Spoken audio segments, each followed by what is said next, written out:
master and things like that?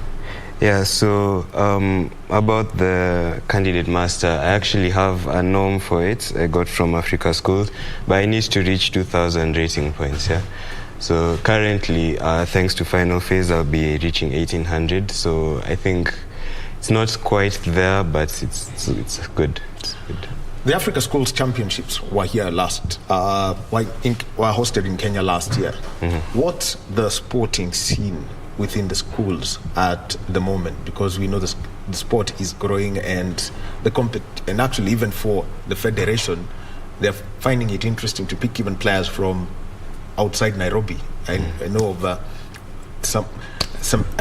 young player. He's only now 14 from Bungoma. He's been here and he's already making his presence felt. Mm-hmm.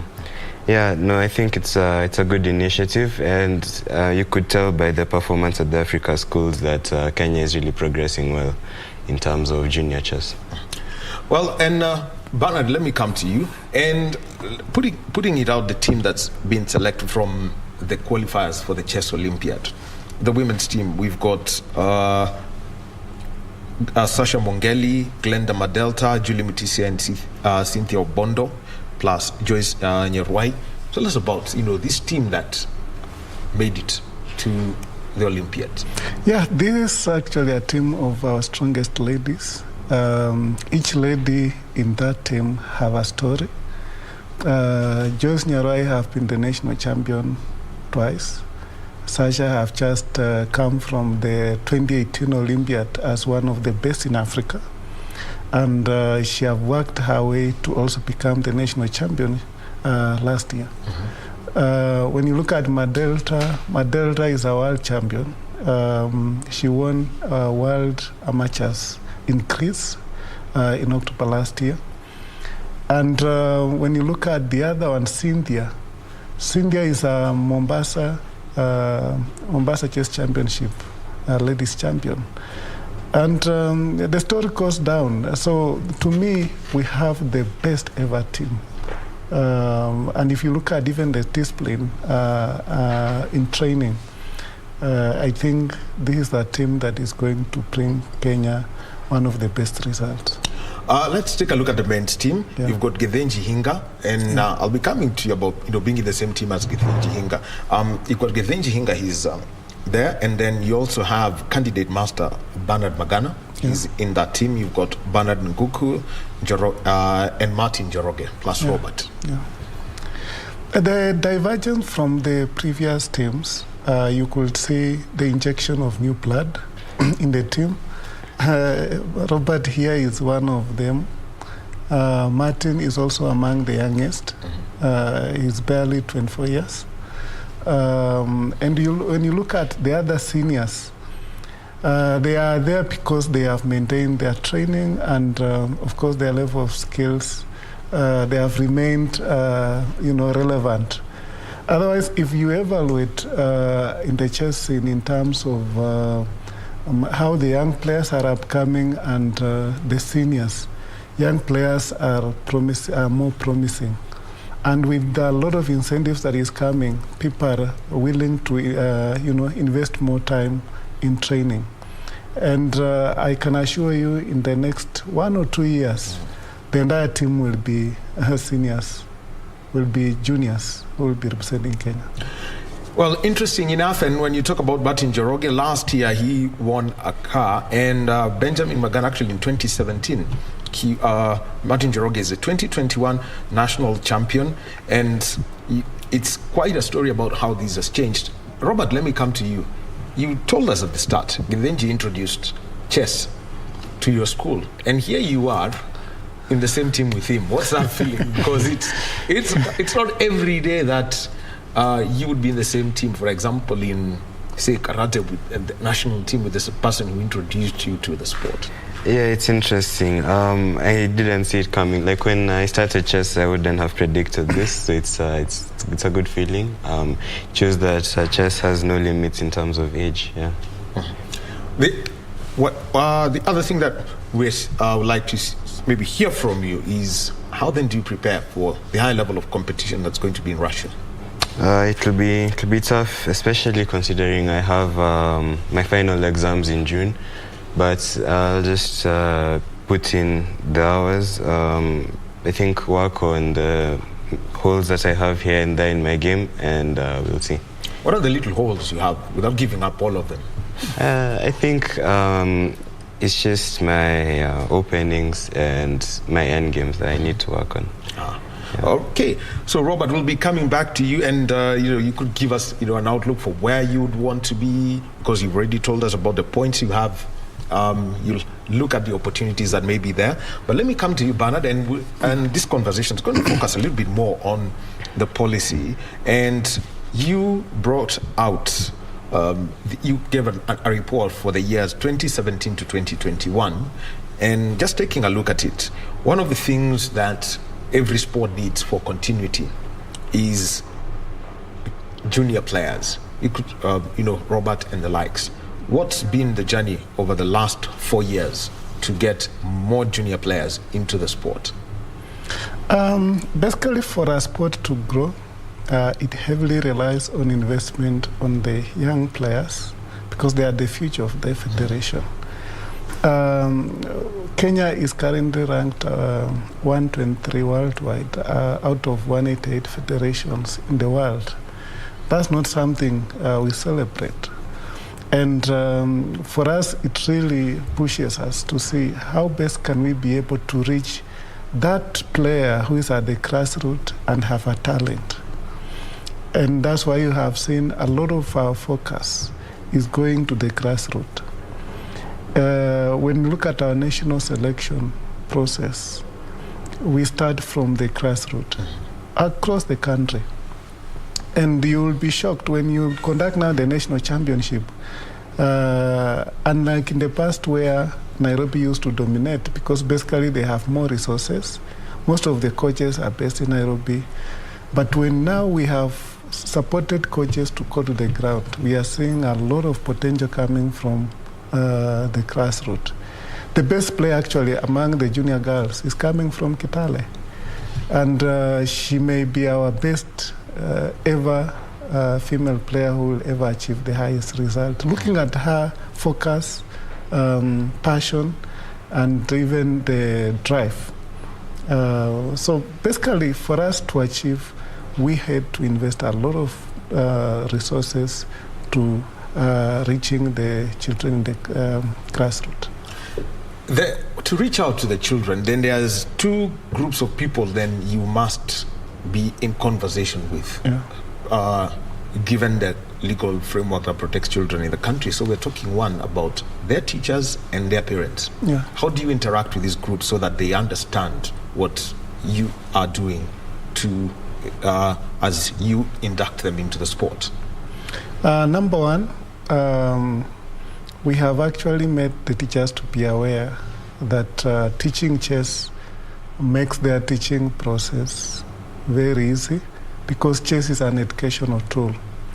It has a capability to activate part of the brain much earlier, and also instills discipline and many other benefits that comes with education part of the sport.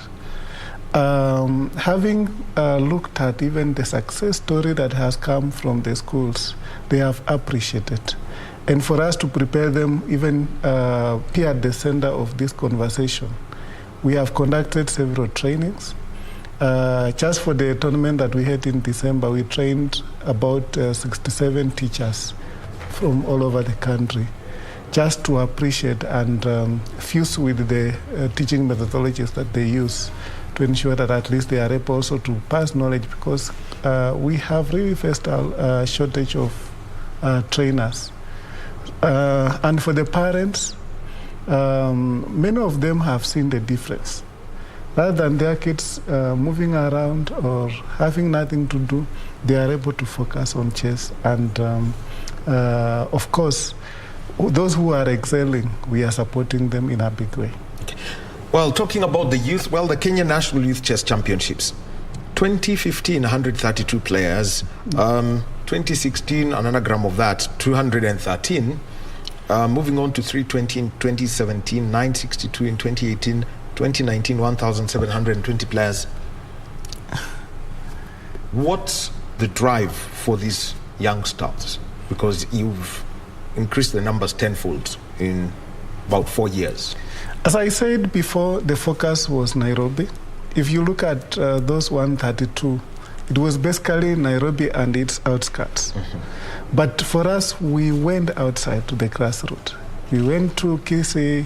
We have people who are championing that. We went to Bungoma. We went to Central. We went to Mombasa. We went to Kitale. So all those regions, we have children playing chess. And we have people who are driving that agenda to ensure that we reach out. So when you advertise national championship, we start from the region and we pick the best who are able to come for national championship. And through that, we have been able to attract a very big number. Some of them we have to turn down because of the venue that can accommodate them. And also lastly, in terms of turn up, we normally try also to even put our venues outside Nairobi. Like if you check in 2018, we did it from Kaimosi, and in 2019 we did it from Central. That is Bishop Ngando and Rudakabi, yes. And we have been able to motivate. 2020, were it not COVID, we were doing it from Mombasa. So by moving around, people are feeling the impact of the sport. And of course, after that, we select the best. We are a sport that takes a minimum of 30 students outside. And when they come, the experiences they get, the parents cannot afford to miss out, especially the children to be supported to miss out on that. What have been your experiences, Robert, from the youth championships and as one of the top juniors, having to move around and interact? Yeah, it's good. You can see how much chess has grown from that, and the competition is definitely getting stiffer and stiffer. And for you, your personal experiences?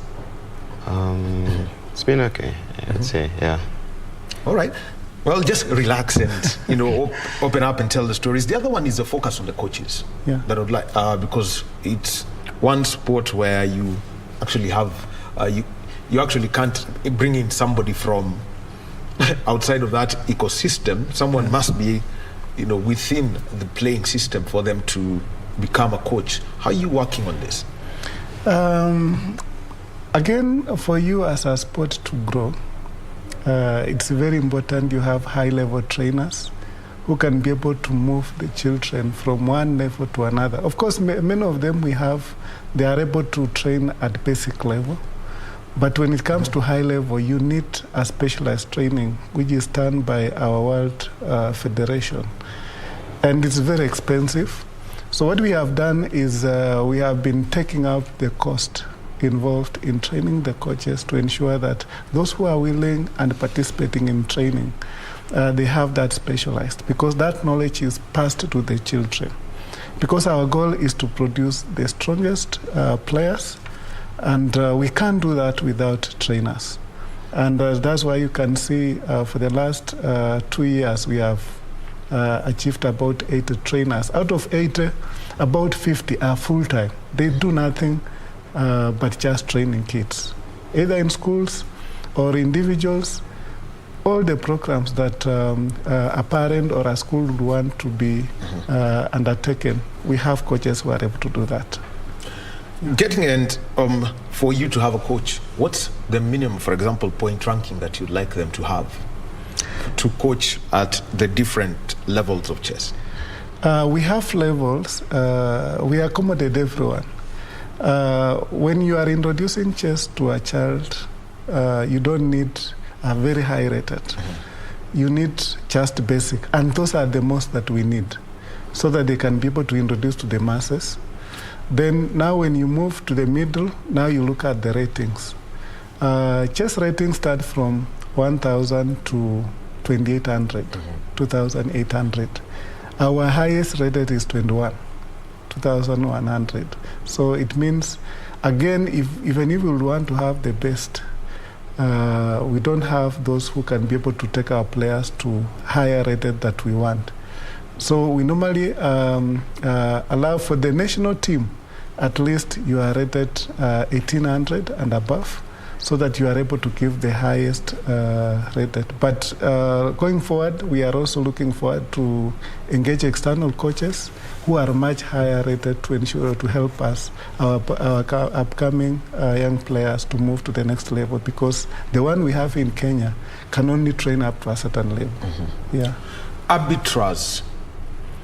Yeah. This is basically the referees in the sport, to use as a common word. Yeah. What's been done to make sure that you have got the right arbiters? Because, for example, I saw, was it last year, there was the Rapids. Yeah. And that requires, given that it's a 10-minute game, you need the arbiters to be on high alert, know what's going on. Yeah. And you also have got the national championships, which, can take some time if you have a Kasparov-Karpov scenario. Yeah. How are you developing them? Yeah, because of the competition, it has become very important for us to ensure that the quality of the tournaments that we run they match the world standard.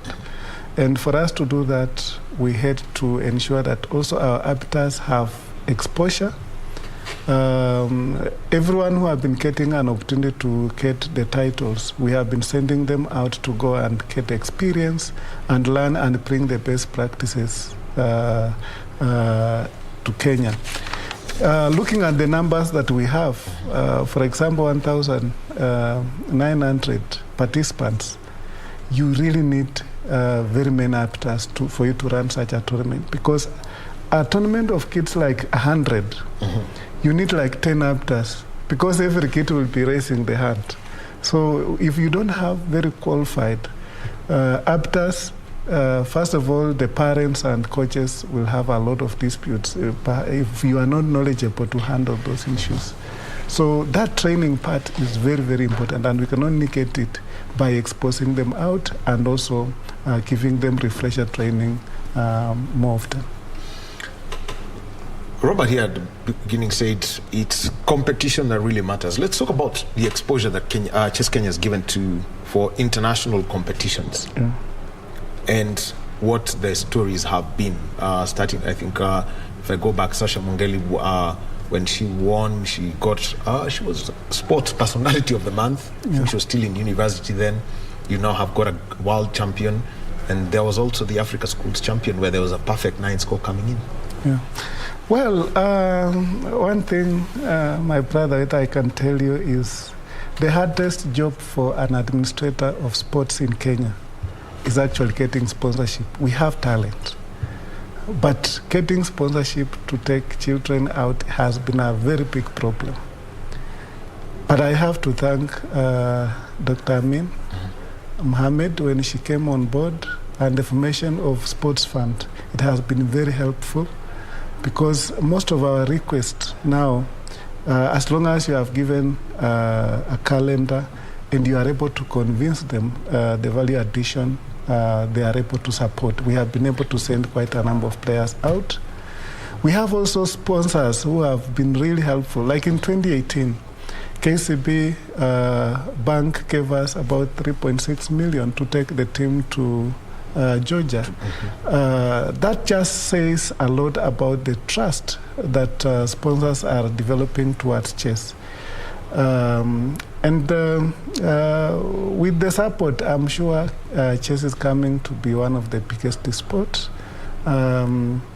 Because when these kids go to play and you are able to support them, because some of them actually pay for them school fees, just to ensure that we motivate them to move along. It's going to really impact many players. One interesting one, let's talk about the African Games in 2019, where you had 4 players, initially from a target of 10. What was that criteria, even though the participant total income then was about over 200,000 shillings? That is Africa Schools? All Africa Games, the African Games in 2019. Yes. We actually targeted more, but Africa Games, chess has not been very consistent in terms of attendance. because it is actually a discretion of the host to include chess in their conduct. So because of the numbers that the host has limited, we only had a few of them who were able to participate. But the impact was very big. I think Kenyan participation was felt. And of course, we had very good feedback from the ministry in terms of our performance. Now, Robert, let me come to you. There is a format of chess that is known as the Rapids. And there was one, I think last year, the World and the Cadets in August. When you look at that format of chess, what kind of challenge does it give to you rather than the conventional chess, where you have to, where you try checkmate your opponent? I think, okay, Rapid is, it's complicated, yeah, because it's between classical and blitz, yeah, so you don't know. Okay, time management I think is like a big factor. And when I was playing in the World Youth and Cadets for that, it was tough. I think the exposure was good though, because there were lots of international players and they showed me where I needed to work on chess in general. If from your experience, because I know you are based here in a hotel, so that means you'd have to play at a particular time. What was your experience? Because I mean, you mentioned earlier that playing online really isn't your thing. Yeah. But what was it like now having to play online? I mean, it was okay. I guess I had to, but yeah, it was fine. Although there were a few issues with the internet here and there, but it was good in general. Well, internet outages, I mean, that does happen. But what were the key things you learned if you're going to play an opponent who's at a different location? And at times there may be blips with the decision making. I don't think it matters that much, especially because it's online, so it doesn't, yeah. Given an opportunity now to play another Rapids online, what are some of the things that the opportunities that you would look for? I think just improving on my tactics and time management, just also having less fear of the opponents. Yeah. How are you working on that? I know a lot of people talk about the stage fright, because you may see your opponent, look them up, see their ranking points. How do you overcome that? I think it's just playing really strong guys. Yeah, I think that's the most important factor. And given where you've reached now, being now a full member of the national team, what are you doing back in school to engage more people? Because you leave the school at one point, but at least there is that continuity of the sport at your school. So I think because of me, a lot of my classmates have been able to pick up chess. So like I'd say about 6 or 7 of them, and even one of them came to the regional championships that was happening this last weekend, and they managed to qualify. So I think I've managed to make a bit of an impact in terms of chess in school, and I think it should still remain after I leave. Yeah. No, it definitely has to remain. And also now, for those if you are asked to reach out, what are some of the little fears that people need to move away from, get out of them about the sport? It's at times people will say this is for the very clever, the nerdy and all that. I think they just need to not think of it as hard. I think once you learn the rules and everything, it's very enjoyable, it's very addictive, and it's really helpful in terms of school. Well, Robert will be at the Chess Olympiad. He's 17 years old, and he's done that. Let me come back to you, Bernard. Inclusivity and affirmative action for women and people with disability. What is Chess Kenya doing for those two groups of people? Currently in the society, statistics shows that there is a lot of discrimination in sports towards people living with disability. And of course, women are also not given equal opportunity towards chess development. It's a challenge that we live in it. If you look at the number of players who showed up during national championship, like if you go by the last statistics, you'll get about 150 in the men's section and only 40 in the ladies. But when you come to the junior section, you get women, girls are more than boys.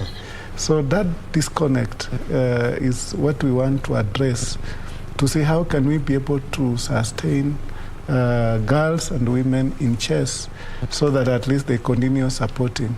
If you look at the national team, it is virtually true that all the strongest ladies who are there are no longer there. So how do we sustain them to ensure that they remain in chess? People living with disability is also a segment that we are very passionate. In 2018, we started their championship specifically, and it has grown. It really makes me happy to see a player who cannot play any other sport, but he enjoys chess. And sometimes I'm called and told, this guy eats chess, wakes up, play chess. He just loves the sport because he doesn't need a lot to do. So we have done 2 championships, and if you look at the numbers, we are very impressed that also they have embraced it. We also introduced chess for the blind. I hope one day you will bring me one so that you can see how they are able to play. Actually, that would be very interesting to watch. Yeah. It can always be organized. But just give an insight onto how it works. Usually we train them to recognize the pieces. Then they are able to internalize. Now when they are playing, they are able to also master the position of the board. By touching, they can be able to tell which position the board is. And once they start now, they'll be making a move, and the opponent announces the move they have made. Then he makes himself on his own braille board. And at the end of the day, they end up playing just like any other person. And for your information, we have a whole team for the blind at the Olympiad.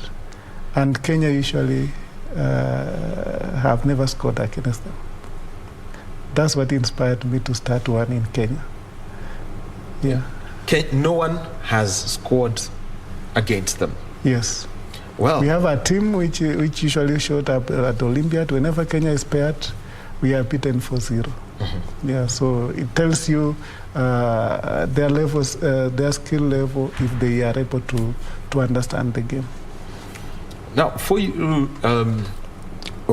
Robert, tell us how you are able to keep your chess game going together with the school calendars that are in place. Yeah, so normally I try to finish all my homework and I try and study before I do any chess. So on weekdays I try and do between 1 and 2 hours. A day? A day, yeah. Weekends maybe more, like 4 hours, but it's tricky, especially because it's a candidate year for me, so I have to be a little bit more focused on my books. How are you going to balance, by the way, being a candidate here for you? How are you going to balance between this and preparing for Russia? It's tough. I'm just trying to manage my time. Like, I think one of the things that I've had to sacrifice, which isn't good, is sleep, but yeah. Well, but as you say that, I mean, people that eat, sleep, and walk chess. But your examinations, that's around May. So, so that means for June, July, what would be the outlook as you prepare for the global event? So one of the things that I wanted to do, like after my exam, is maybe look for 1 or 2 international events to go for. And like I'd look at because I think I'll be a bit rusty at that point, so like to try and get back form and experience before the Olympiad. And Wanjala, because now we're headed to the Chess Olympiad, I want you to basically say what's the plan from Chess Kenya for Robert and team? Yeah, what we have done also, as I said, majority of the players who have qualified are our top players. So if you look at the training, we may not have a real good coach who can be able to take them through. So we are sourcing for an external coach just to complement our local coaches. And of course, with the time, I would want to take them for a higher performance training. And we are in discussion with US Chess Federation so that they can allow us to have 1 or 2 weeks training before the Olympiad. But the main one is just to have a coach who will help them to, prepare for the Olympiad. Let's talk about finances and something interesting about your prize structure at Chess Kenya. And let me just use the 2021, the national championship. Martin Njoroge won. He got a brand new car. The others were getting prize money. The second place was 100,000, going down to 10th place where there's 7,500. The women's, we've got 100,000 going all the way down to 7,500, and also for the players with disability and the best players at different age grades. Are you able to bring in these funds and make sure that Chess Kenya eventually is financially independent? In Kenya, being in a leadership, especially for a sport, is one of the biggest tasks. And to me, it's an opportunity to impact life. Most of the participants are the youth. So whenever we are given an opportunity to lead such organization, we are challenged, how can we create an impact? And if you look at our evaluation when we are coming in, the prize fund, the top prize fund was about 20,000 if you go back to 2015. Yes. And, it's embarrassing for a national champion, especially when they are talking with other sports, like an athletic, winner who have gone and win a very big prize. You will not expect a chess player to be proud of his position as a national champion when he have been given only 20,000. So we wanted, first of all, to impact the life. If such a player wins, he can start a business like an Uber. He can also, the family, because like what Robert is saying, he invests a lot of time, even sacrifice the sleep. You can imagine people sleeping and you are working on chess. Then you win 20,000. It doesn't really correspond to the reward. So we try as much as possible to make that when Robert is training so hard, investing a lot of time, there is a reward that corresponds to that.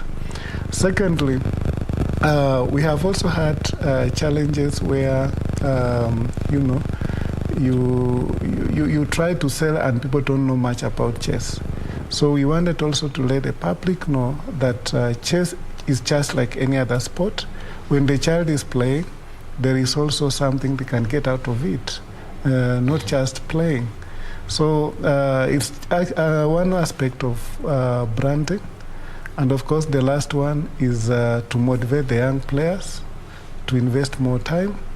When they are looking at what is happening at a higher level, they are able to work hard also to be like Martin, who won the car. So it has 3-pronged reason why we do that. Something else that I picked up from this report that you gave is that you are able to clear the debt with the global body FIDE. Yeah. Just explain to us how that comes into play, because I think it's only one other thing, the National Olympic Committee, I think, who have tried to come clean with the IOC. And being clean with a global body means that there is development money that comes in. How has that worked? Yeah, what happens is FIDE, we have 3 applications at World Federation as a member. The first one is you have to subscribe every year a membership fee of about 360 euros. And also, whenever you have a tournament to be rated, they also charge a fee. And Kenya is hosting so many because of the activities that we are having. Then the last part is the titles. When a player gets a title, or you have a training, like 70 of them at once that we had last time, each of them is charged about 100 euros. So at the end of the day, you get about $7,500. That's equivalent to 750 million shillings. Thousand. So, 750,000, yes, close to a million. Yes. So that money is put in our account, and when you reach a certain level, the World Federation can suspend you from participating. And what happened before COVID, we had accumulated the debt because of very many training we were having, and they had actually threatened to suspend our federation from participating or rating our event. So what we did is we, from our savings and a few sponsors that were able to come on board, we were able to prioritize and clear the debt. Yeah. Now, let me come to you, talking about titles. Just tell us about your progression from when you started to the title you have, the points that you may need now to get to the different levels. We can use an example of Sasha. She's a world feeder master. So you could tell us about that progression. Yeah, so currently I don't have a title yet, and because FIDE changed the regulations, so now I think you have to be a minimum of 2,000 to get candidate master, 2,100 for FIDE master, and so on. So right now I'd be what you say a candidate master elect. So I have the norm for the title, but I still haven't reached 2,000 yet. Yeah. So I think right now I need some 200 or so rating points, and that's when I'll be given the title. Yeah, just tell us how these rating points come about. I think it's just playing rated games. I think if you want to increase your rating, you have to play guys who are like have a higher rating than you. And for me, it's easier as a junior because I have something called a K factor of 40. So like I can gain a maximum of 40 points from a game. So that means that if you're going to pick the points, you did how many? 5? Yeah, great ones. Yeah, it depends on the opponent's rating. If he is much higher rated, like we normally have a K factor. When you win, you are given a certain points. If you have played for a long time, or you are above 18, 20 years, you are given a K of 20. But if you are a junior, or you have few rated games that you have played, you are given a K of 40. So it means if you win to a very strong player, you are given about 38 to 40 points. But if you are a senior player, you have played for long, you are given about 18. So what he is saying is you can play in a tournament. Every player you win, you are given some points. Like in the last phase, he was able to amass, was it 134? Yeah, 134 points. Yes, yeah, points. Oh, that's quite good. Yeah, that's why he's now moving from 16 to 18. So even getting to 2,000 is quite breakfast for him with his hard work. From the rest of the teammates, people who've been to, for example, the team that was in Georgia in 2018, what are the stories they've told you about the Olympiad and preparing for it? Okay, I think it's just tough because I think normally the first round is like the hardest, yeah, because Kenya gets paired from what I've seen against like the top countries. So I think it'll be good experience for me to grasp up now. Yeah. Let me just ask from somebody like Hinga and all that. What do they tell you that you need to do such that you're calm or steady as you play at that level? I think it's just like learn from the experience, I think is the most important thing, and just be prepared. Yeah. All right. Now, from the 2018 experience, what is it that Chess Kenya have learned that needs to be constantly done to raise the level of the game? Number one, you need to prepare the players quite early. And that's why you can see, ordinarily we normally do the qualifiers in March towards April.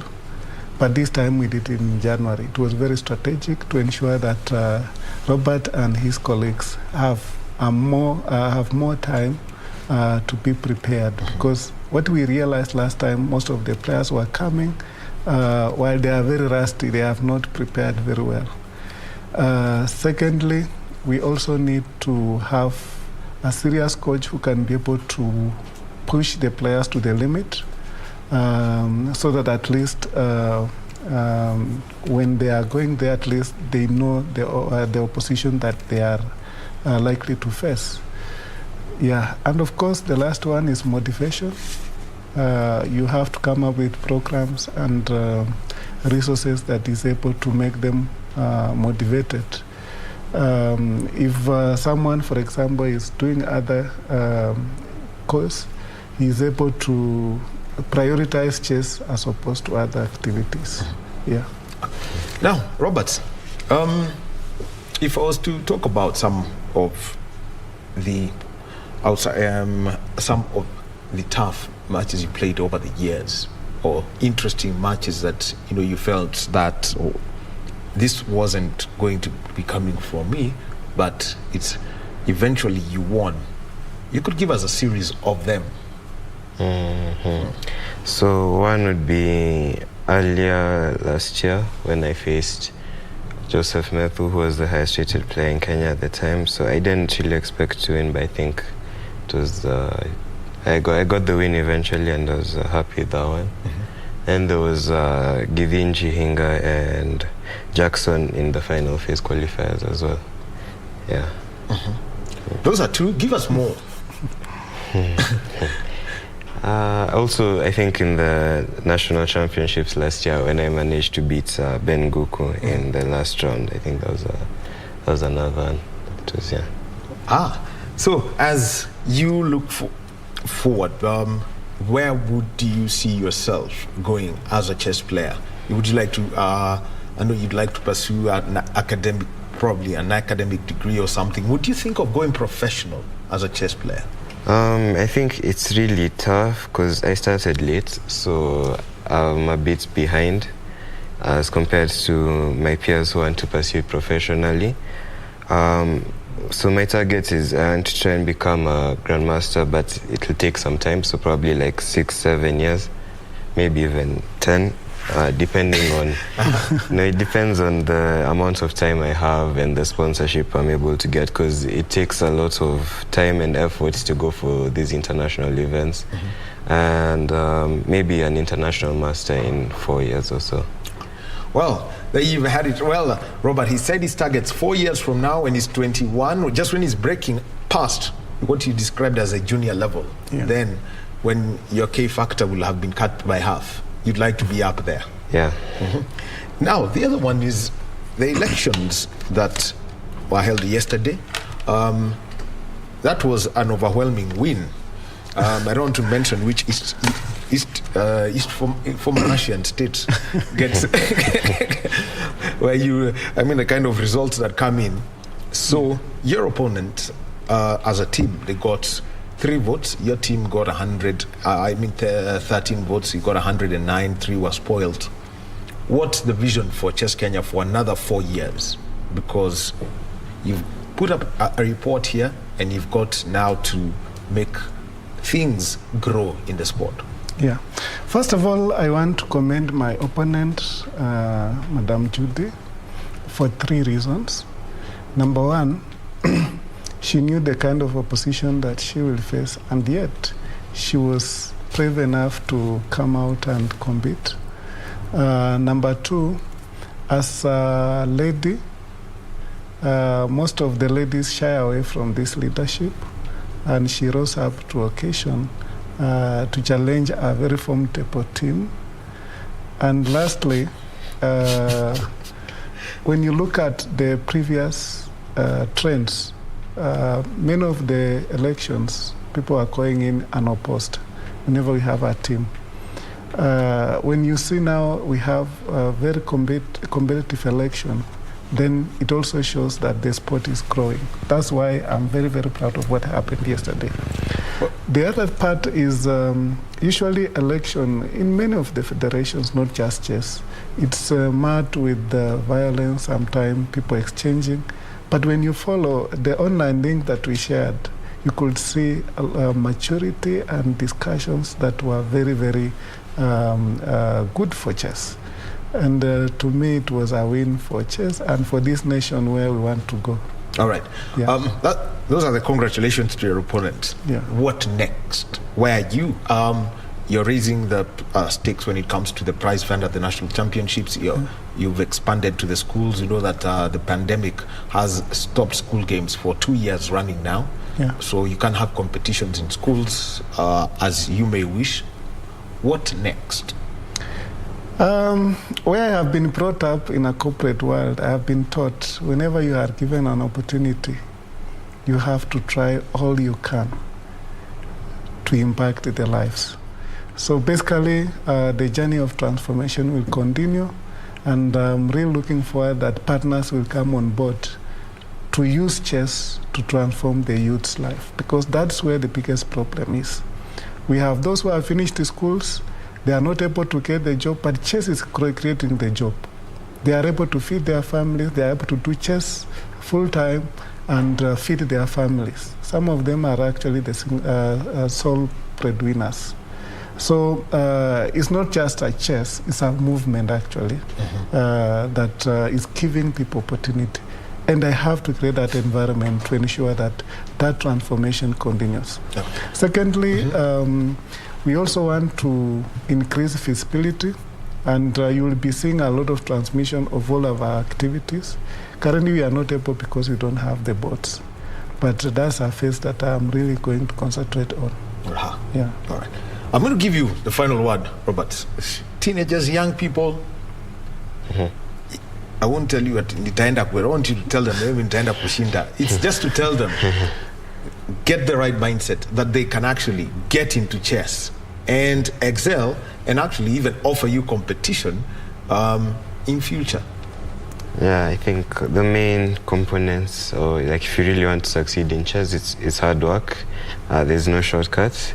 So I think if you just work hard, you have the correct mindset, and you enjoy the sport, you can succeed in it. Thank you very much. Robert Matliego, he is qualified for the Chess Olympiad. He's going to be the youngest member of Team Kenya. They will be traveling to Russia, and that is at the end of July and going into the first week of August, together with 4 other men and 5 women who will be representing the country. And also we had Bernard Wanjala, he's the president of Chess Kenya, re-elected yesterday, and we speaking about his team, which has John Mukabi, Gilbert Wandera, Rhoda Itole, Andrew Willie, Terence Chazima, Aurelia Chumo, and Ivini Magoiga. That's your team. Yeah, sure. Yes, and we wish them all the best. And you've triggered my curiosity. Yeah. Chess for the blind. Yes. That is something that would like to have a conversation about. Yeah. So we'll get in touch. Thank you. And we'll do it. And we'll do that. Chess for the blind. We really would like to see that happen. Yeah. Thank you very much, gentlemen. Okay. Thank you. We've been having a conversation about chess with Bernard Wanjala, who's the president of Chess Kenya, and Robert Matliego, who is going up to the Olympiad. We shall be taking a little break, and when we come back, what about a competition where people are not talking about who's at the top of the table, but rather who's at the bottom of the table? Those are conversations that normally don't exist in this country. We'll be getting to that with Michael Kwambo at the end of this breather.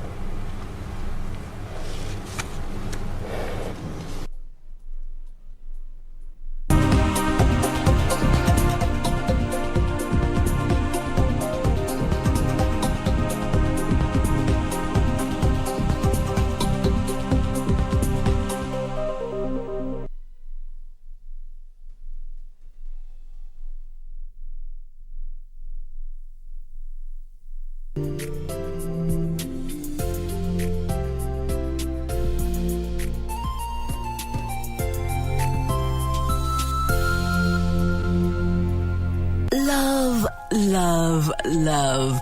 Love is in the air. It's celebrated in all forms worldwide. There is the Kenyan love. Looks like it's Valentine's Day. The children's love. The ladies' love. I swear that I'm dying to feel myself in your arms. The gentleman's love. Love that is comic. No money, not I have. Dramatic. Please don't do this to me. I have to talk to her. Sporty. Breathtaking. Whatever your choice, let it rain this February with love. This is getting better, and best. Only on KBC Channel 1.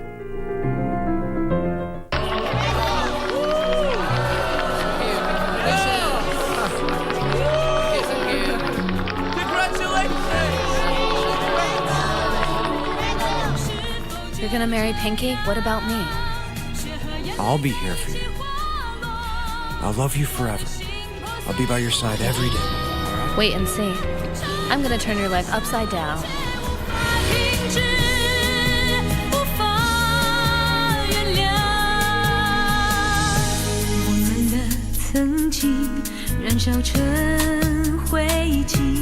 Mundos divididos por una sombra de traición. I won't! I am not accepting it, and I will most certainly not stay quiet about it. Please, Grandma. Lying. Alonso, can we talk? I'm not interested in talking. I'm going to do everything in my power so that I can break up this forced engagement. I won't allow my grandson to suffer like his mother did. And I promise you they won't. Promise that not only will I give you back your dream, but that I will also be a really big part of it. Lying heart. Fue sembrando el veneno y la ambición entre dos.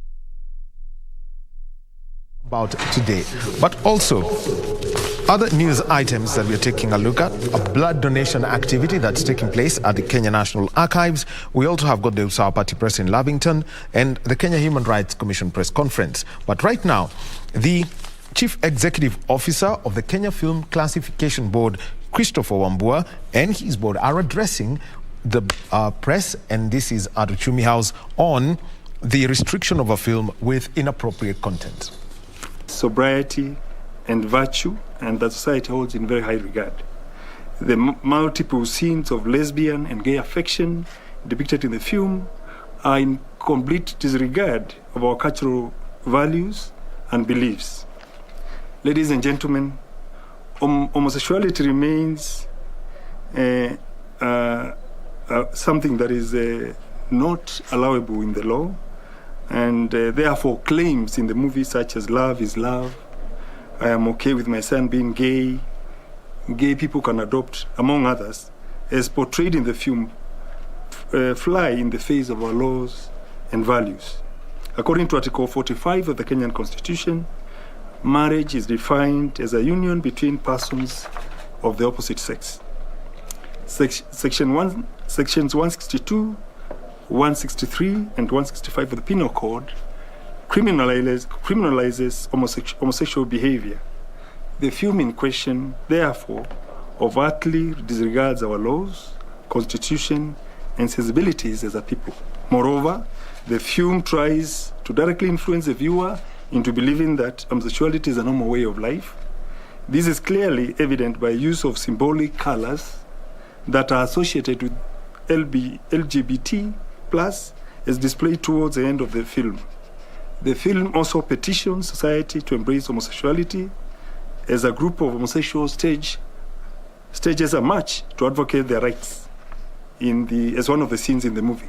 Ladies and gentlemen, while this film is acceptable in its country of origin, India, the board has rated it as restricted in Kenya as it propagates a worldview that is in dissonance with our constitution, culture, values, and norms, and as content that could easily expose vulnerable members of society who are consumers to perversion. On this score, any film or broadcast content appearing to legalize, advocate, normalize, or glorify the act contravenes the laws of the land.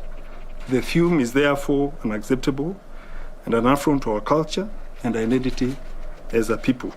While adults have a right to choose what they consume within the parameters of the law, children and other vulnerable segments of society are at the risk of being corrupted by content of this nature. On account of the aforecited reasons, on this 14th day of February 2022, the board hereby pronounces the 147-minute gay-themed film But I Do as restricted. For avoidance of doubt, restricted in this case means that it is prohibited from exhibition, distribution, possession, or broadcast within the Republic of Kenya. In light of the foregoing, the board further wishes to state as follows. 1, we have noted an increase in audiovisual content that seeks to promote and normalize gay themes and ideologies contrary to our national laws, beliefs, and norms. In this regard, the board will not allow such content to either be broadcast or exhibited within our borders. Number 2, any attempt to exhibit, distribute, broadcast, or possess the restricted film or any other restricted films within the Republic of Kenya shall be met with the full force of the law. On this account, we appeal to registered cinema operators across the country to ensure that the said film does not exhibit. Number 3, the board remains vigilant to ensure that films exhibited in Kenya promote our cultural values, including preserving the institution of the family. 4, local and international filmmakers wishing to create audiovisual content are reminded to strictly adhere to the provisions of the Films and Stage Plays Act by acquiring film licenses as well as submitting their content for examination and classification for age suitability before public exhibition. And 5th, we call upon parents, guardians, and caregivers to remain vigilant and to monitor what their children are watching on TV and other broadcast channels and to guide them appropriately.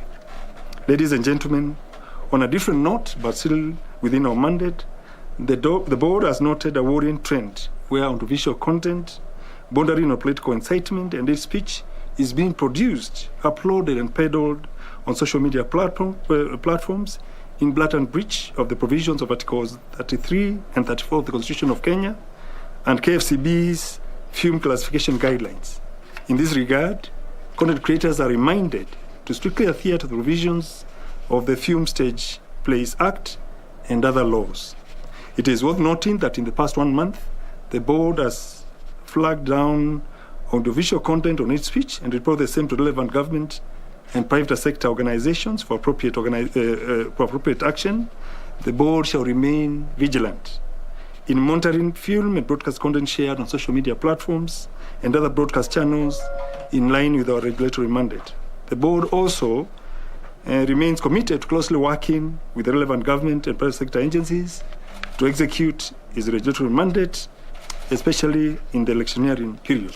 Lastly, we are recognizing and appreciating the existence of Articles 33, 34, and 35 that touch on freedom of expression, freedom of media, and access to information.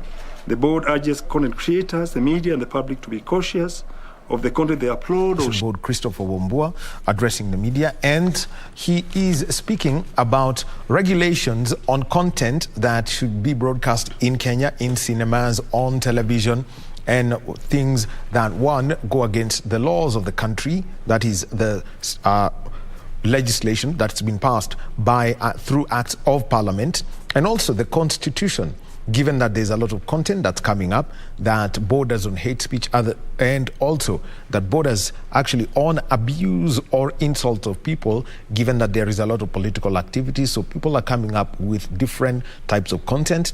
The Kenya Film Classification Board CEO, Mr. Wambua, has said that they will not tolerate that, and people will have to take responsibility for airing content that is contrary to the law.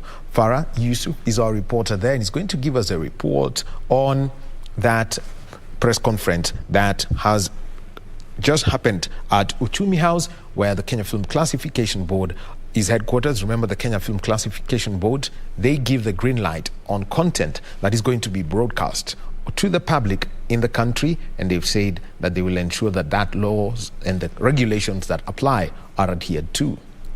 Now, time for us to continue with our conversation, and this one is around sport. We talk about the odd-shaped ball. It's known as rugby, and it's very rare that a conversation is picked up and it is about who survives the top division in a sport. You can think of a case of football where Gor Mahia, AFC Leopards and Tusker FC are in the bottom three. Now we have got a similar scenario when it comes to the Kenya Cup League.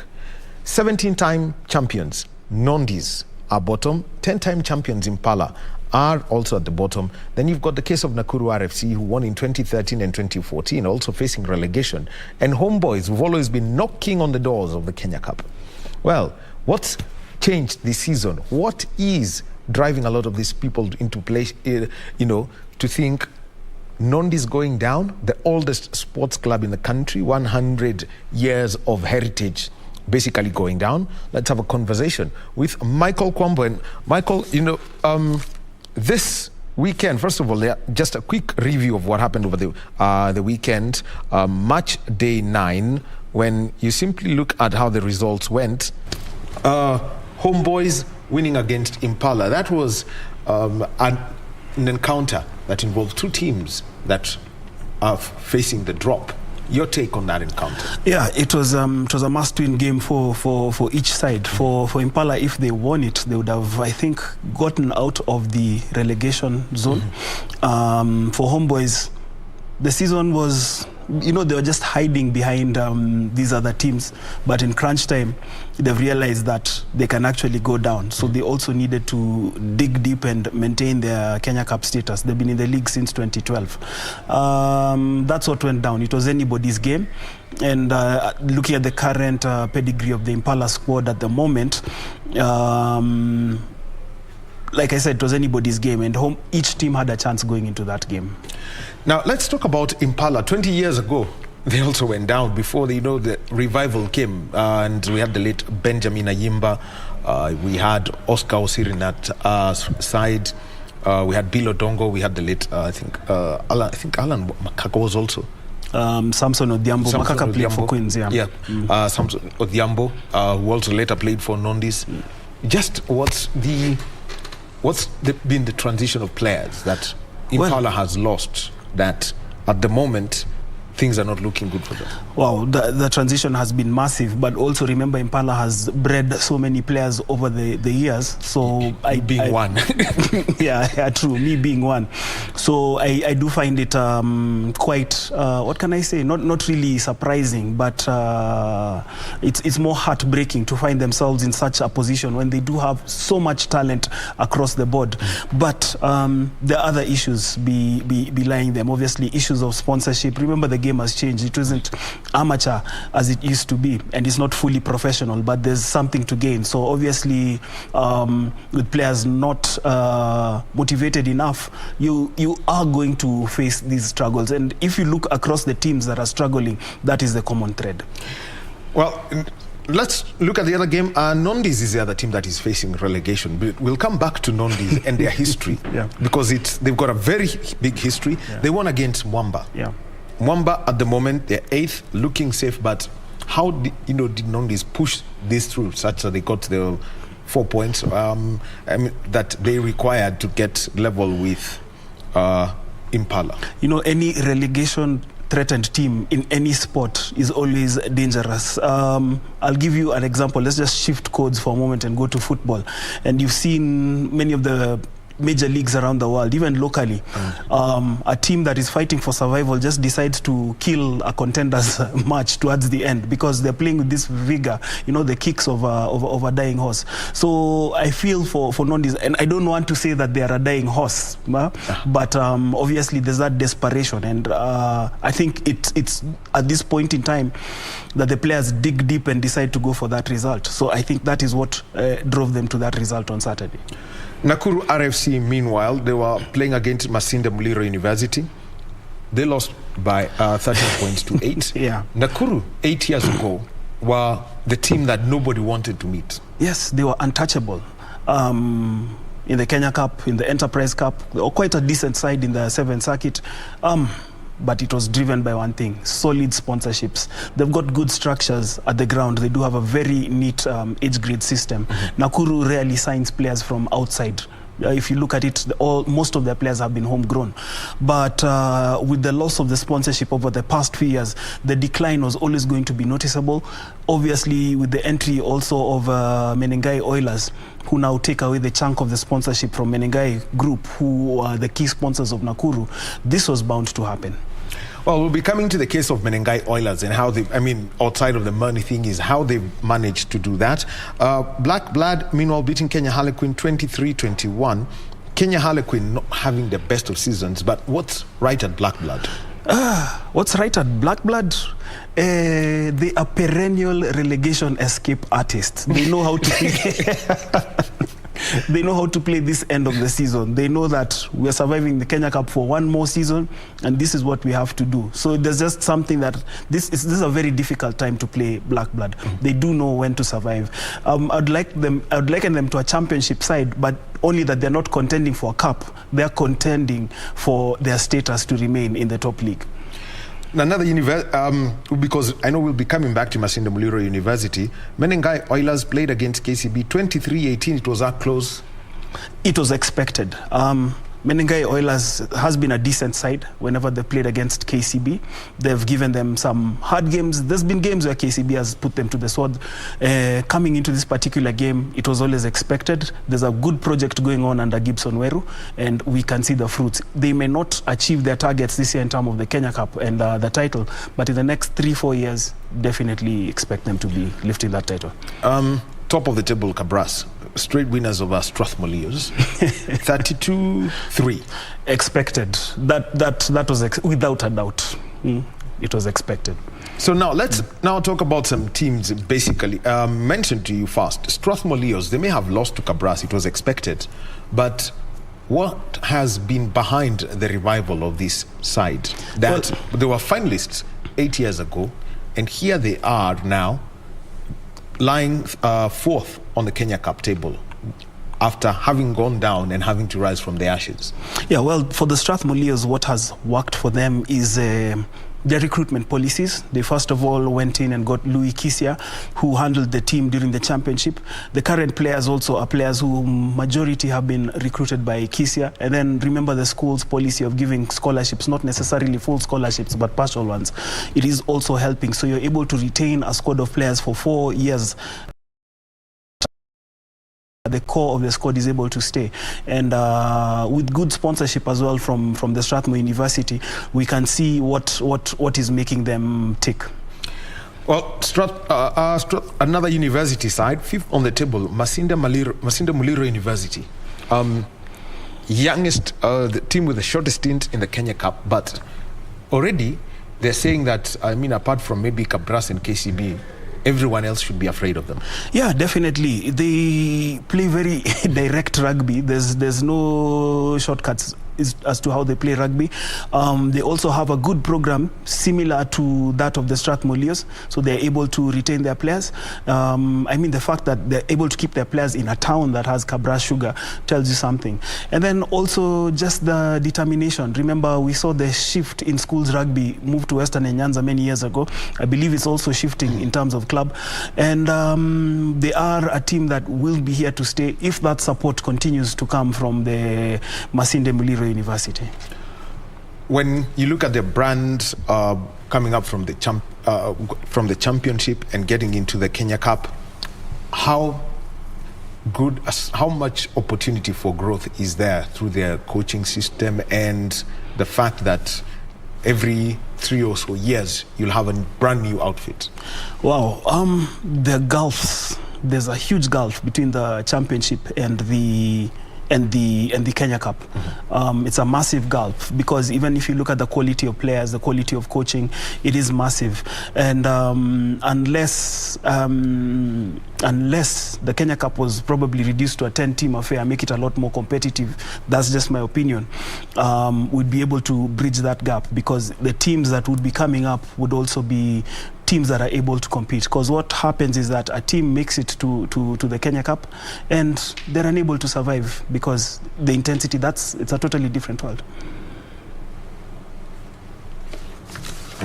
All right, Michael, we'll be coming back to you, and we'll be talking about Menengai Oilers, the Nakuru system, and how it works, and find out what really makes it tick. And then we can talk about the sides that are facing relegation. And also, remember that there is a press conference by the Kenya Human Rights Commission, and this is at their offices. That's an event that we will be joining shortly. And also, we shall have the Usawa Party presser and the blood donation exercise. That's at the Kenya National Archives. Purity is our reporter there. So shortly, we shall be moving over to Lavington for that interview by the Kenya Human Rights Commission.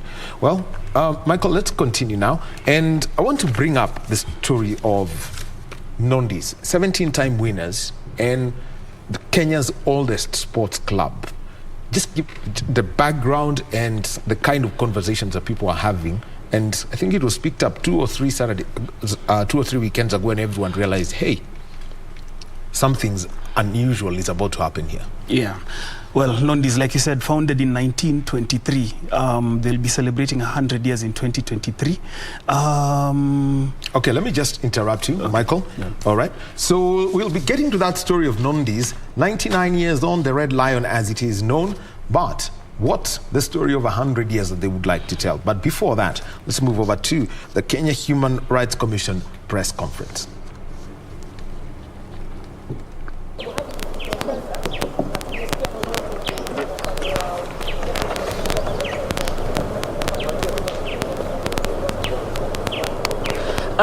Nashukuru.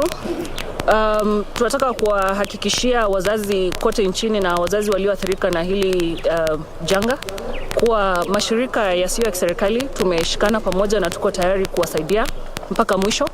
Na vile umesema, huenda jitihada zetu mpaka mahali tumefikia hazijafua dafu vile, tunatarajia kuwa tusiposaidika katika Wizara ya Elimu na Polisi, tutaenda mahakamani kuhakikisha kuwa haki za mtoto huyu aliyenajisiwa shuleni zimetimizwa.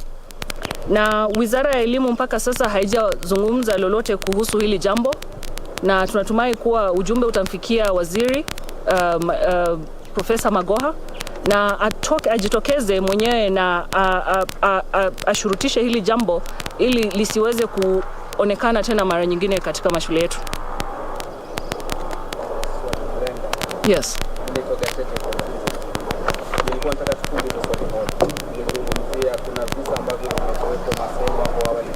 don't know if you have statistics on the number of these cases, maybe in the last 1 year, 2 years, 3 years, as a commission. Cases you have received of No, at this point we can't say that we have conclusive data, but we can undertake to provide.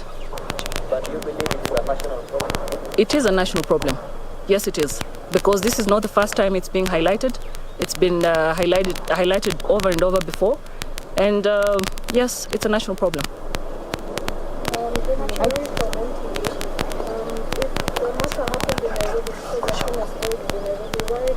Kenya Human Rights Commission offices in Lavington, and it is a sad story that they're talking about, and they are together with parents from Aquinas High School in Nairobi County, where there was an institution's attempt to cover up the sodomy of a Form 1 student. That is a crime against the young student, and the institution's attempt to cover up and subsequent unlawful arrests of parents protesting over that abuse. They have said that they will communicate to the Ministry of Education and the authorities to ensure that the perpetrators of that act are not do not go scot-free, while those who are protesting against it do get their fair share of justice.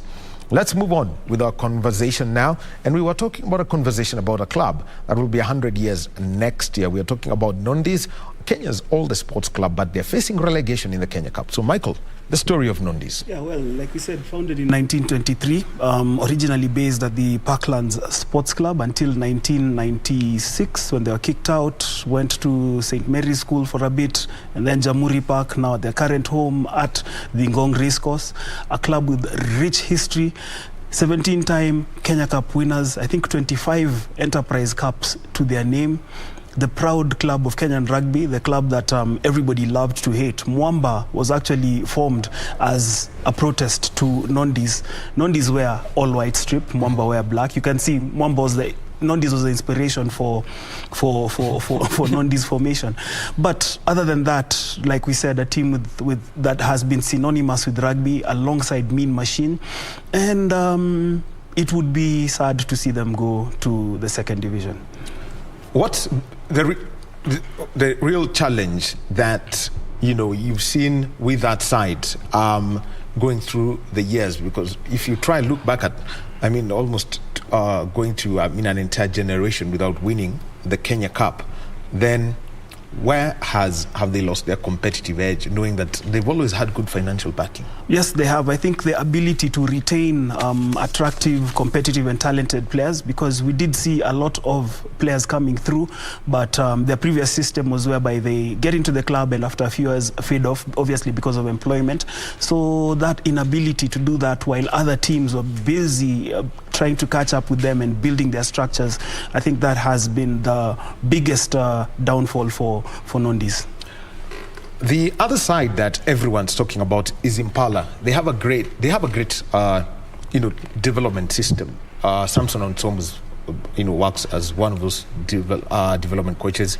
What is the real story that Impala have had their ups and their downs through the years? Well, I think for Impala as well, the pride, the prestige that was there previously has also faded away. The fact that also they've been unable to retain players.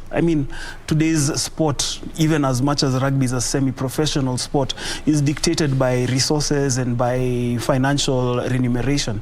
So they've struggled over the past few years with their sponsorships. I do know that COVID-19 has hit them hard, as well as Nondies. Impala have regularly hosted one of their fundraising events, a very popular event, the Impala Floodlights. It hasn't happened for 2 years now, and that is probably one of the reasons, that lack of resources. And then also, word on the grapevine is that the current shirt sponsor has pulled out, really hasn't honored anything this season. So it's always going to have that effect on the team. Much as you've got the talented players, they will always look elsewhere, not only for playing opportunities, but for opportunities to better their life. And I feel that is part of the reason. There could be other underlying issues, but that's for me and you to speculate elsewhere. The Nakuru RFC, they came into the league, then being the one team that was from outside Nairobi, people simply said, let's support this team, and it grew to be a monster of some side. What's been their story for the last 8 years? Well, I think the inability to regenerate the squad, because they had a very decent squad, but you see the squad that was winning the Kenya Cup in 2013 and 2014 is a squad that came together around 2008, and that season I remember them winning the Enterprise Cup. So as players left, obviously, to other clubs, some retired, and some, because of life and other opportunities, stopped playing the game. The same kind of attention to detail in developing a killer squad like they did back then was not really emphasized, and it began to show. Then, like we always say, the emergence of Oilers was always going to be the game changer. I think at that point when Oilers was formed, I think the Nakuru hierarchy at that point in time should have done two things. They should have, number one, strengthened the partnerships they do have with their players from the age grade groups. Secondly, they should have also looked outside for more sponsorships, because it was inevitable that one day the sponsors were going to go to their favorite child, who is the Oilers. Looks like a very interesting scenario, because now the sponsors running two teams in the league. Actually three, if you include Cabras Sugar. Yes. And what's the kind of competition now that has come out of that has become Nakuru? Because the one thing we know is Nakuru was not a town divided 5 years ago. Now it is. Obviously, the competition is there. I'd like to liken it to football and the rivalry in Manchester between Manchester City and Manchester United. Obviously, Manchester City, the moneyed club, it has the more Johnny-come-lately fans, whereas United has the more traditional fans. It is the same case with Nakuru. Obviously, a lot of the diehards rooting for their side, but it makes for a difficult conversation every weekend when they go out, especially like this weekend. Everybody, I think me included, knew that they would beat Masinde Muliro, but it didn't happen. So that's what is happening in Nakuru right now. We do have that division whereby the Johnny-come-lately fans are gravitating towards Oilers, and the diehards are still with their club. Their development system is something that everyone keeps talking about. What do they get right at the grassroots? Wow, they start them young. I mean, we have children who get into the game from the age of 6, 7, 8, so they get the fundamentals. For many of us, we were first introduced to the game age 13, 14, and that 5-6 year gap is massive, so it's easier to play with these younger kids. An example is John Okoth. Started his rugby at Nakuru, now at Menengai Oilers, plays as a center. He has all his basics right, and that is what Nakuru have been getting right. Their interactions with the community as well, because at one point they did have a version of the Prescott Cup, but obviously not called the Prescott Cup, but Nakuru District Schools League. So you have players from a number of schools there joining the club at age grade, and just rising through the ranks. A very good example, Monate Akwe, who's now playing professional rugby in the United States. So that again, they've got it right, but you also feel COVID, again, has really messed it up for these three former giants of Kenyan rugby. Well, another club that was always knocking on the doors, Homeboys RFC. This is a club that's actually run by somebody out of his own pocket.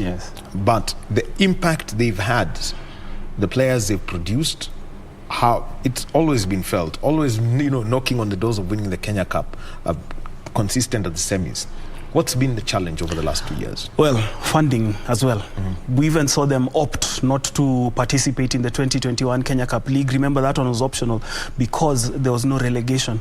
However, looking back in hindsight, that is something that was detrimental, because they were a whole year plus out without playing any competitive rugby, and you come back and find it hard to compete in the same league that where you actually terrorized opponents. So it was always going to be hard, and we have seen it. They've blown hot and cold. They have players who have the talent, but the rust has really messed them up this season, and unfortunately there's relegation. Well, talk about relegation. One side that is proper mid-table at the moment is Kenya Harlequin.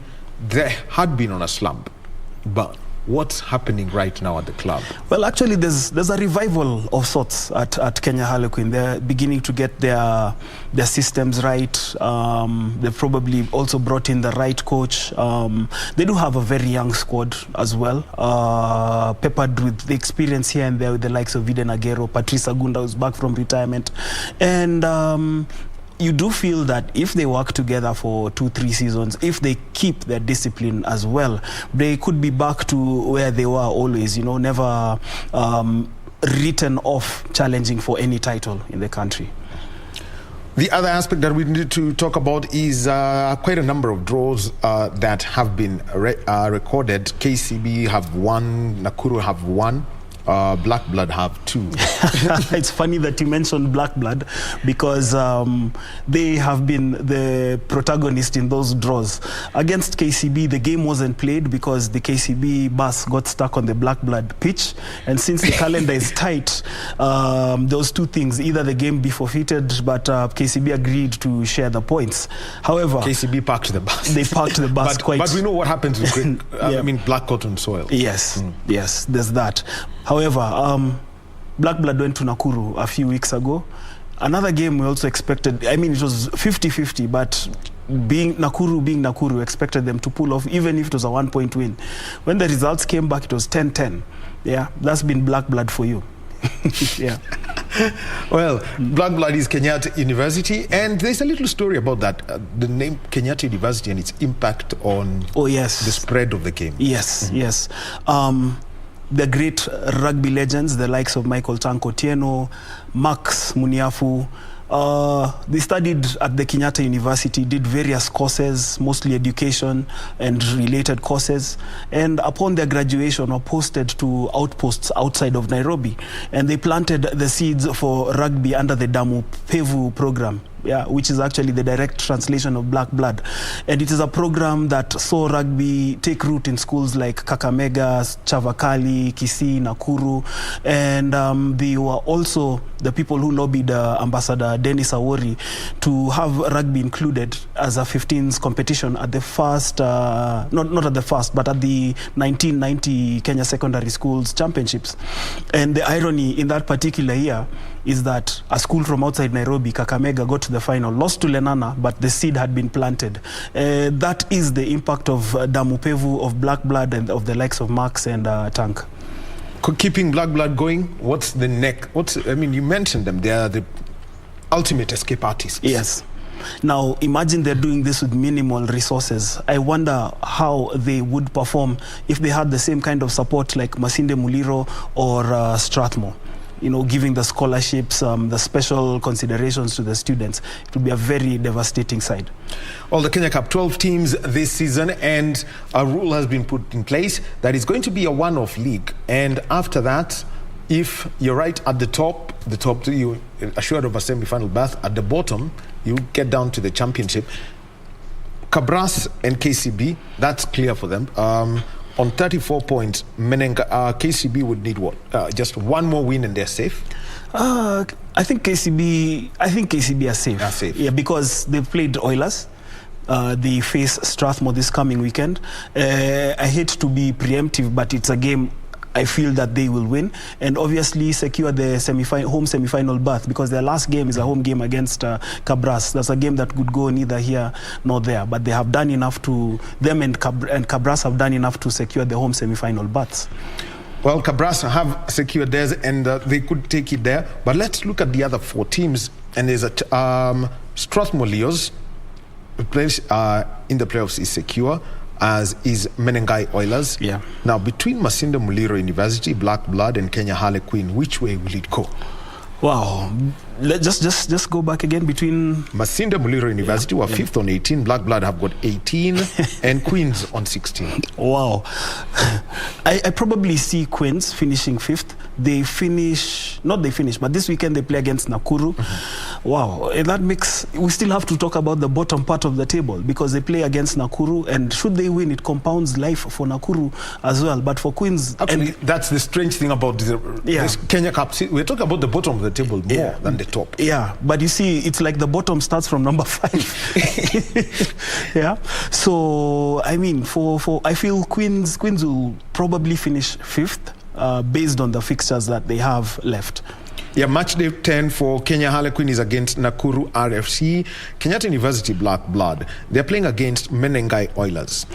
Yeah. What are their prospects? Because this is one of the fixtures that could get them safely to the playoffs. For the Oilers, I believe the Oilers are in. Yes, they're in. I do believe that they will take nothing against. They'll take no chances against Black Blood, because we said it's a very plucky side. So either hit them hard or they will upset you. Well, the other one is that it's going to be played. Strathmore playing against KCB. Strathmore on 29 points. They've got their playoff berth secured as one of the 2 what would you call it, quarter-finalists. Yes. But you've mentioned that, it's going to be a tough one for Strasbourg. Masinde Muliro University against Mwamba. Wow, that's another very open game. Because again, Mwamba, Jekyll and Hyde performances, when you expect them to win, they're not winning. And then suddenly they pull out 3 wins in a row. Then go ahead and lose to Nondis. So you don't know how they're going to play against Masinde Muliro in Kakamega. And Kakamega has been a bit of a good hunting ground for Mwamba. In previous years, they've actually pulled off upsets against Kabras Sugar when Kabras was at its strongest. So another... Can't tell. Well, the final match, Nondis versus Impala. Wow. Again, it's the bottom. Yes, it's the bottom. That it's do or die. It's do or die. So you lose that game and see you in the championship next season playing against University of Eldoret Trojans, northern suburbs, difficult terrain out there. So I'm sure these teams will be looking to survive in the Kenya Cup. And Mwamba have a history of being one of the easiest sides now to, come through for people who come out of high school. How's that program going, and what's the outlook for the next 2 or 3 years for Mwamba? Well, for Kevin Wambua, and his outlook is to obviously produce players who will be able to compete, help them challenge for trophies in both 15s and 7s. He continues to do that. He continues to give young players a lot of chances. That is his outlook, and it also comes from his experience. He's coached at Daystar University. He's also coached Laser Hill to success in the nationals in 7s and 15s. So that is his philosophy. The big question for Mwamba, however, is do they have the resources to retain those players? Because you probably play for 2-3 seasons, you catch the eye, and obviously when you get your call-ups to the national team, the ambition to win also locally comes, and you'd obviously want to go to a place that meets your ambition. Well, there you have it. And your overall outlook on a one-off Kenya Cup season, what does it mean for the game? First of all, I think it's very competitive. It's very sharp, and I think it's something that should be retained, because every game is like a final. So what it does is actually gives competitive edge to each and every fixture that is played throughout the 11 weeks of the league phase. That's what it does for the game. I think players are showing up at their sharpest right from game 1 to the last round of the round-robin fixtures. Well, eventually the finale, is it going to be the same suspects, Kabras and KCB? Yes, without a doubt, without a shadow of doubt, it will be the same suspects. But where the trophy will go, that's between the two sides. Well, the conversation now that I would like to have is the build-up towards the Rugby World Cup qualifiers. What's been something that Paul Odera has looked for, some common style of play for players who are in the Kenya Cup League, such that when they are called up eventually, then there's going to be a lot of activity, there's going to be a little activity on trying to get some basics or structure right. Is there a uniformity coming in at the moment?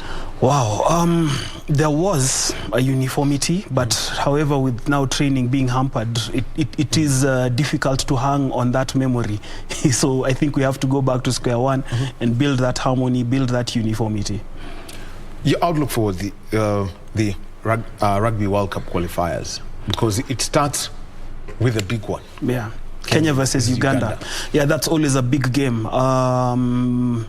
Kenya obviously has the edge, and this is without even me speaking as a Kenyan, just in terms of the pedigree. Yes, Uganda have pulled off the rabbits in the hat once in a while, but I think the Kenya side, given their performances at the Stellenbosch Challenge in November, will be too good for Uganda. The question is now, from the semi-final and beyond, how are they able to navigate that?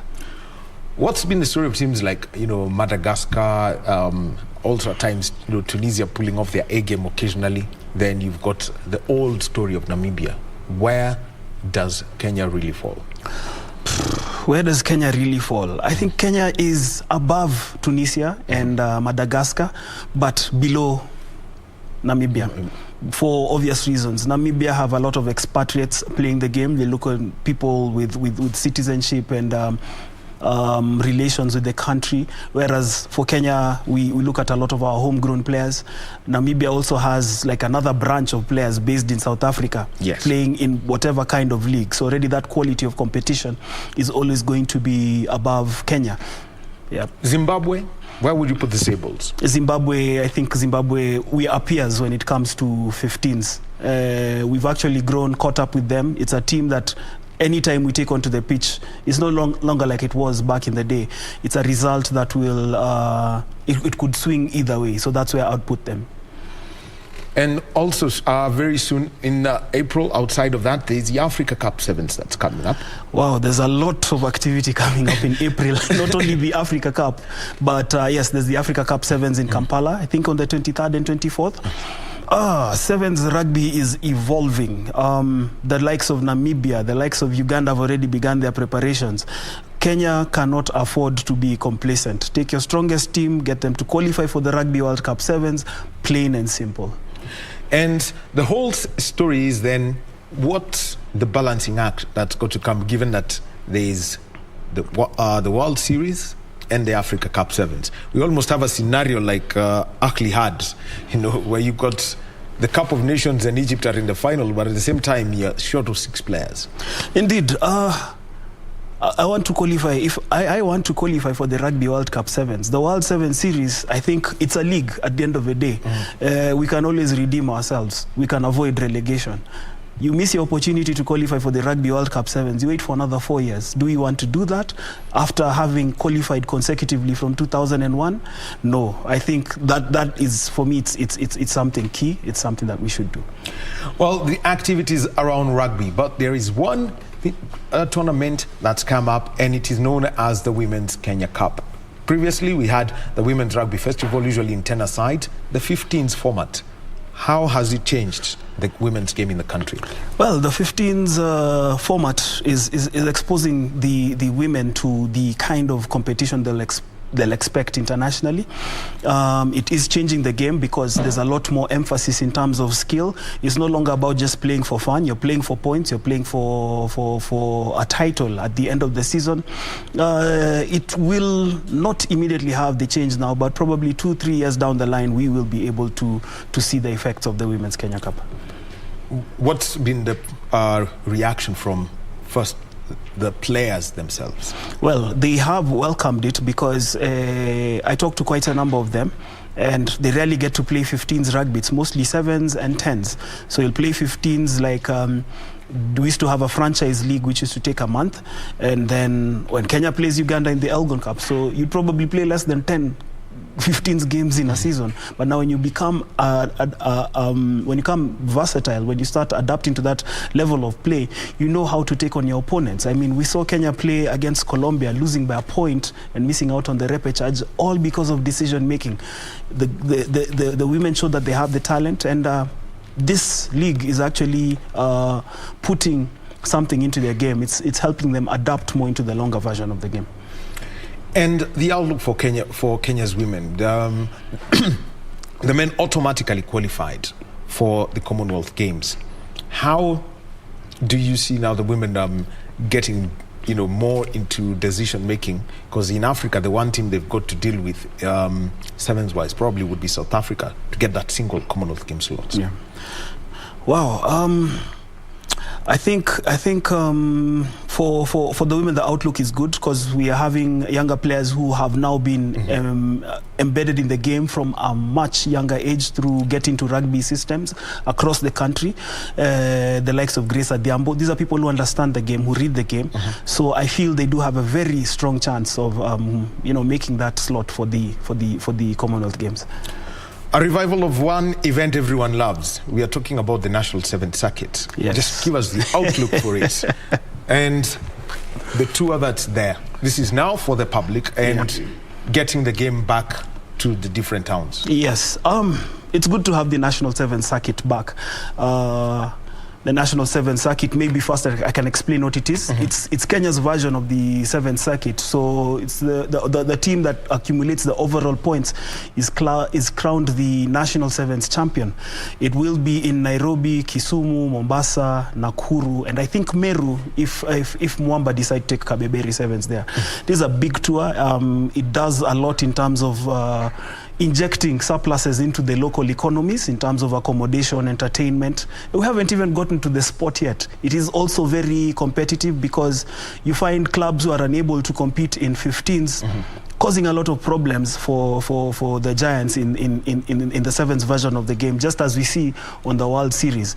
It is great to be back. The outlook we expect the clubs, obviously they are in charge of the events, to market it well. We do expect good crowds to turn up as well. I mean, 2 years without it, Kenyans have missed out on those tours, and also on the drama, because there were days when into the last 3 rounds you wouldn't know who's going to win the overall circuit. There are many times it's been decided at the final tournament. So that's all the drama, the excitement that we're missing out on. But more importantly, looking forward to unearthing the next crop of sevens talent. We've seen the likes of Brian Tanga come from there, the likes of Jacob Oje. So who will be the next to come from that particular circuit? What are the clubs saying about, the proposed format and how much is being done, to have, even as people go out, the people are made aware of what the Kenya Rugby Union requires of them for their own safety and also for their security? Well, obviously there are guidelines towards the game, which obviously came from the state. Were given to sports federations. They have been communicated to the clubs. We do know the clubs are very aggressive when it comes to marketing their events. We do know that they are going to inform the fans about what is happening, and they'll be able to deal with all the information in terms of safety, security, health, and so on and so forth. That is information that will be put out, it will be flooded out there. Well, Michael Kwambo, you are giving us, your thoughts about the rugby scene in the country, and also, the Kenya Cup, the women's game, the last, very, very last one, the overall performance of Kenya in Spain, and over 2 legs where at one, they finished, yes, on the lower half of the table, but it was 2 levels of performance. Yeah, it was 2 levels of performance. You just feel they're yet to engage that gear. This is a team that has so much potential.